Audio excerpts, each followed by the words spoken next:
உசிலம்பட்டி அரசு மாவட்ட தலைமை மருத்துவமனை வளாகத்தில் மது போதையில் ஏற்பட்ட தகராறில் இளைஞரை ஆட்டோ ஓட்டுநர் அரிவாளால் வெட்டிய சம்பவம் பரபரப்பை ஏற்படுத்தியுள்ளது. மதுரை மாவட்டம் உசிலம்பட்டி அருகே பூதிப்புரம் கிராமத்தைச் சேர்ந்தவர் ராமகிருஷ்ணன்.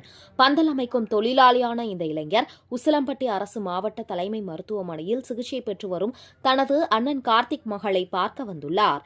இரவு நேரமானதால் அரசு மருத்துவமனை வளாகத்திலேயே தூங்கிக் கொண்டிருந்ததாக கூறப்படுகிறது. இந்நிலையில் மருத்துவமனை முன்பு மது போதையில் தகாத வார்த்தைகளால் பேசிக் கொண்டிருந்த ஆட்டோ டிரைவர் மகாராஜனை மது போதையில் இருந்த ராமகிருஷ்ணன் இளைஞர் தட்டி கேட்டதாகவும், இதனால் ஏற்பட்ட தகராறில் மகாராஜன் தனது ஆட்டோவில் மறைத்து வைத்திருந்த அரிவாளால் ராமகிருஷ்ணன் வெட்டிய நிலையில் உடனடியாக அரசு மருத்துவமனையில் அனுமதிக்கப்பட்டார். தகவல் அறிந்து விரைந்து வந்த உசிலம்பட்டி நகர் காவல் நிலைய போலீசார் இளைஞரை வெட்டிவிட்டு தப்பிச் சென்ற மகாராஜனை தேடி வருகின்றனர்.